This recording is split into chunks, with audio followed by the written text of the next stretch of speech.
So, 1 week ago today, the MX Bikes Beta 17 was released, and I made a video on it.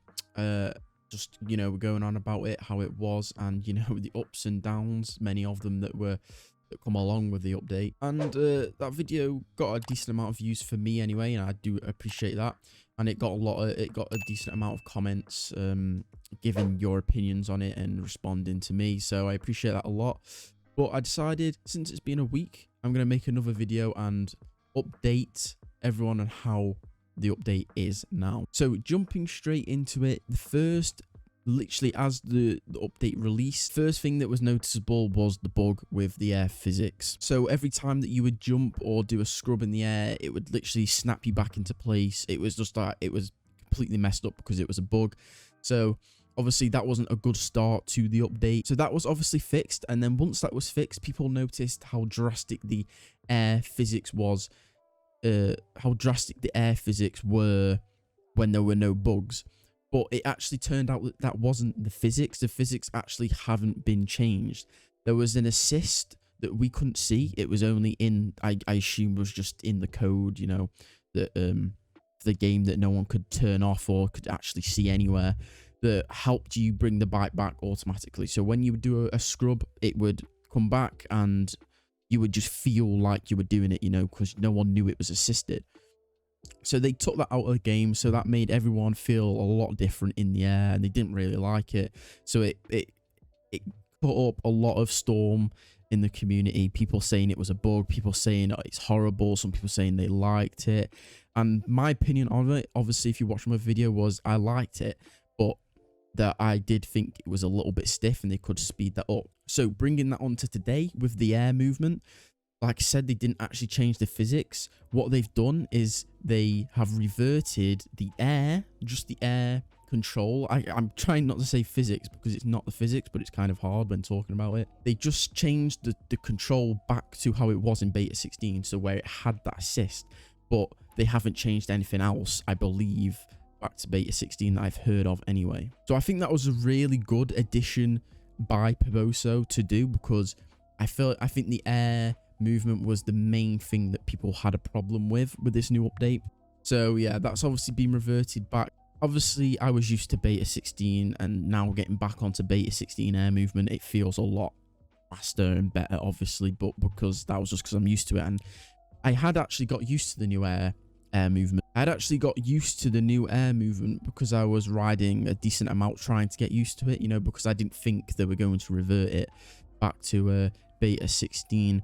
But as I was saying in my previous video, that I liked the concept of bringing the bike back yourself with no assist. However, it needed to be toned up a little bit in speed, but obviously they didn't do that. They just reverted it straight back to Beta 16, which is fair enough. I'm not too mad about that, but I wouldn't have minded if they've kept it but sped up the movement a little bit.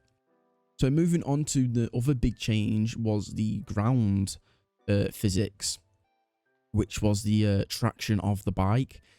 So I feel like this traction update, the update to the traction on the bikes was amazing. Like, I don't see any faults in it whatsoever, especially with the 250. The traction fits the 250 best, because with Beta 16 you used to be able to barely like spin out ever. I don't know if I actually ever really spun out, because you could just rail turns and it wouldn't be affected because you literally just stuck to the ground. And that's obviously not the case with 250s anymore. However, the 450s, obviously they struggled with traction a little bit in the first place just because they're so powerful, but now it's even more like, it's not as powerful because they slowed down the bikes, but the traction is a little bit harder. So it kind of makes it a struggle to go around corners fast on the 450s now, I believe, because I have actually moved to 450 now. I was on the 250 when I was doing the first play the beta, but now I've moved to 450 because I wanted to give myself a little bit of a challenge, Seeing as it was a new update, I decided to switch, and that's what you're seeing in the video right now. So that's probably why I look quite bad, but anyway. So I do believe that the traction update favored towards 250s more than 450, which isn't a big deal. I don't know if that will change or it will be made easy for the 450. I feel like it could, because I don't know. I'm not sure whether it's too strong. I don't actually care if it doesn't get changed because I'm okay with that. I'm getting used to it. I'm not too bothered. But if it does, it does. And then obviously it won't be that much of a big deal.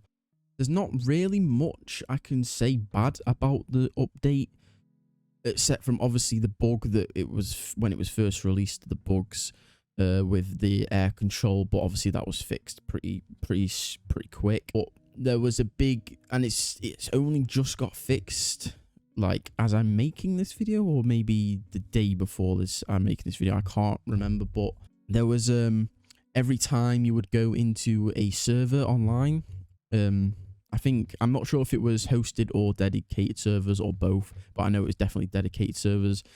People were getting multiple errors, whether it bike mismatch, just internal errors, or just every time you load up into a server your game would crash. And you literally couldn't do anything about it. You literally just load up a server and you wouldn't move, you wouldn't touch anything, and the game would just crash. So obviously that was a little bit annoying. But I believe that to be fixed now, because I've been into multiple servers and it doesn't seem to be happening to me anymore. And I'm pretty sure I've seen it on a Discord somewhere. So 1 week on from the update, I believe we are in a good place right now with bikes. You can really see an impact on the update with towards the realism aspect of the game. Like, times have got a lot slower, which I really prefer.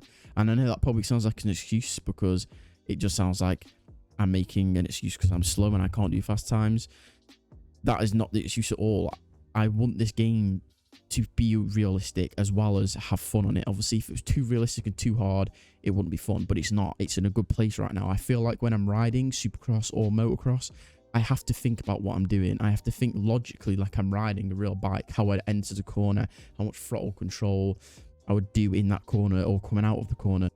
I never used to have to do that, especially on the 250s at all, because it just felt like you'd fly into a corner and you wouldn't really have to worry about anything because you'd just be able to rail the corner and come out with no issues. But that's not the case anymore, and I'm a real big fan of that. I do think that the update has made motocross feel a lot better than Supercross, because obviously Supercross is a lot tighter and you have to be more careful with the throttle, and obviously with the new traction update it can affect that a lot more. But motocross feels good, especially on a 450. I just prefer the feel of it than Supercross, but obviously that's just my opinion. So yeah, I believe this will be my last video on Beta 17, unless anything changes, and I will make an updated video. But that's my thoughts on it a week on from the update. If you have any other thoughts or anything you'd like me to know, leave them in the comments below. Make sure to subscribe and like the video, and I'll see you in the next video.